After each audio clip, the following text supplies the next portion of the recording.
भाग 4। गोमती को अपने घर में बेटी को प्रवेश किए हुए कई घंटे होने को आए थे, लेकिन सास बहू में से दोनों में से किसी ने उसके लिए एक कप चाय के लिए भी नहीं पूछा था।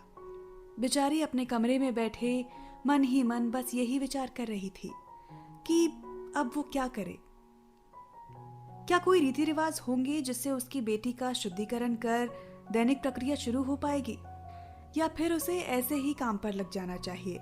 जब किसी ने उसकी सुध नहीं ली तो हार कर वो बिस्तर पर बिटिया को लिटाकर रसोई घर की ओर बढ़ी। उसे रसोई घर की ओर बढ़ते देखकर अपने कमरे में से ही मिथिलेश चिल्लाई, अक्ल नहीं है तुझे?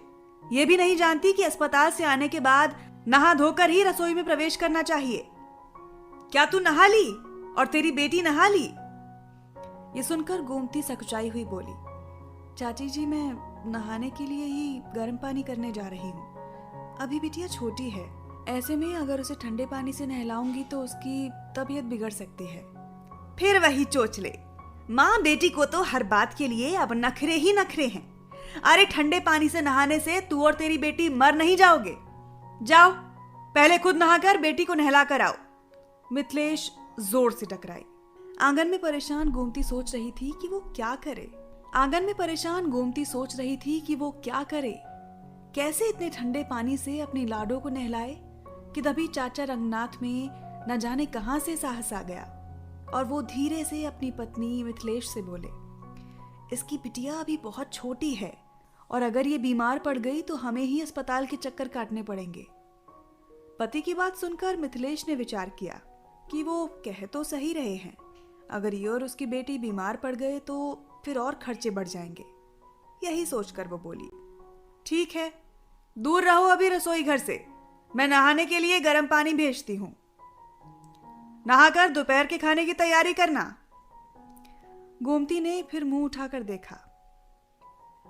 उसने तो यही सुना था कि जब तक बालक के शुद्धिकरण की प्रक्रिया या नामकरण ना हो जच्चा को रसोई घर से दूर रहने को कहा जाता है, लेकिन यहाँ पर तो जैसे उसकी कोई सुध ले ही नहीं रहा था। चाचा ने पुनः कहा कि अभी हमने कोई शुद्धिकरण तो कराया नहीं है, ऐसे में क्या तुम गोमती के हाथ का खाना खा लोगी? ये सुनकर मिथिलेश एक बार फिर से झल्ला उठी। पिछले 3-4 दिन से काम करते करते वो थक गई थी और गोमती से काम कराने की आदी हो चुकी थी। अब बस वो ये चाहती थी कि गोमती वापस से घर की जिम्मेदारी उठा ले। उसकी अपनी बहू तो वैसे ही निकम्मी और आलसी थी और बहुत मुश्किल से ही रसोई घर की ओर जाती थी। ऐसे में स्वयं काम करना उसे बहुत भारी लग रहा था। वो बोली, ठीक है, मैं पंडित जी से बात कर लेती हूँ नामकरण कराने के लिए। बमुश्किल आधी ही बाल्टी गर्म पानी नहाने के लिए मिथिलेश ने भिजवाया, घर की सहायिका के हाथों, जिसे देखकर गोमती परेशान हो गई थी। उसने सोच लिया था कि वो उससे अपनी नन्ही जान को नहलाएगी। बड़े साथ कर उसने अपनी सुकोमल बेटी को नहलाया और फिर स्वयं ठंडे पानी से ही वो नहा ली थी। अपनी परवाह ना करके उसने अपनी लाडो को गर्म पानी से नहलाया और पहले से मिथिलेश से छुप छुप कर 2-3 जोड़ी संभाल कर तैयार किए गए वस्त्रों में से एक जोड़ी अपनी गुड़िया को पहना दिए थे। गोमती को एक बार फिर अपने पति का स्मरण हो आया था, जिसको सोचकर ही उसकी आंखों में आंसू आ गए थे। नहा धोकर सांवली सलोनी का प्यारा चेहरा चमकने लगा था। बड़ी बड़ी आंखें झपझपाकर वो अपनी माँ की ओर देखकर मुस्कुराने का प्रयास कर रही थी, जैसे और माँ से कहने का प्रयास कर रही थी कि अब मैं हूं ना तेरे साथ। थोड़ी देर बिटिया को दूध पिलाने के बाद उसे स्वयं भी भूख लगाई थी। आखिर अस्पताल से आने के बाद उसने एक कप चाय तक नहीं पी थी। अस्पताल में ही सरिता के साथ उसने चाय बिस्किट खाए थे। अब अपनी भूख का स्मरण होकर वो रसोई घर में अपने खाने का इंतजाम करने चल दी थी। तभी उसे चाची की बात याद आ गई थी कि उसे अभी रसोई घर में प्रवेश नहीं करना था और उसने सहायिका से विनती की कि वो उसके लिए कुछ खाने को दे दे। उधर कोठी में नन्ही राजकुमारी को नहलाकर नर्म बिस्तर पर लिटा दिया गया था। उनके यहाँ तो धूम मची हुई थी, जैसे तमाम तरह के ऊनी कपड़े और नरम कंबल बिस्तर पर रखे गए थे। दादी बहुत खुश थी पहले ही। पहले ही वो अपने पोते ध्रुव को देखकर निहाल हो जाती थी और अब तो फूली सी अपनी पोती को देखकर वो जैसे गंगा नहा गई थी। सरिता को भी नहाकर बहुत अच्छा लग रहा था और उसके लिए पौष्टिक भोजन का इंतजाम हो गया था।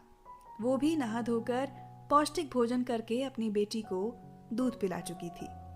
अस्पताल से आने के बाद ध्रुव को भी नहलाया धुलाया गया था और फिर वो कपड़े बदलकर अपनी छोटी बहन के बिस्तर के आसपास कूद रहा था और उसे देखने का प्रयास कर रहा था। अपनी प्यारी बहन को उसने क्षण भर के लिए देखा और फिर उसे जैसे कुछ याद आ गया और वो कोठी के बाहर भागकर रंगनाथ के घर के पिछवाड़े पहुंच गया था। वहां की खिड़की से गोमती का कमरा सटा हुआ था। 3 वर्षीय ध्रुव में उत्सुकता थी ये जानने की कि गोमती की बेटी अभी किस हाल में थी। खिड़की थोड़ी ऊंची होने के कारण वो जान नहीं पा रहा था कि कमरे में क्या हो रहा था। तभी उसकी निगाह एक छोटी खाली पड़ी पुरानी फलों की पेटी पर जा गई। तभी उसकी निगाह एक छोटी खाली पुरानी पड़ी फलों की पेटी पर गई जो पिछवाड़े में पड़ी हुई थी। वो किसी तरह उस पेटी को खिड़की के पास ले आया और उस पर चढ़कर अब खिड़की के अंदर से ये झांक कर देखने का प्रयास कर रहा था कि गोमती की बेटी क्या कर रही थी। थोड़ी देर में उसे वो दिखाई देने लगी थी। बिस्तर पर लेटी वो छोटी सी जान अभी गहरी नींद में सो रही थी। नहाने के बाद गोमती उसे अपना पुराना कंबल उड़ाकर चली गई थी। एक क्षण के लिए ध्रुव ने उस सोती हुई लड़की को देखा और फिर उस कंबल को देखा और वो वापस कोठी की ओर दौड़ रहा था। इतने में नन्हे ध्रुव का पैर एक नुकीली ईंट के टुकड़े से टकराया और उसका नाजुक पैर छिल चुका था। छोटा सा ही तो था वो, लेकिन जैसे ही उसे याद आया कि वो किस काम को करने जा रहा था तो वो दोबारा उठा और धीरे से जाकर कोठी में अपने कमरे में वापस पहुंच चुका था।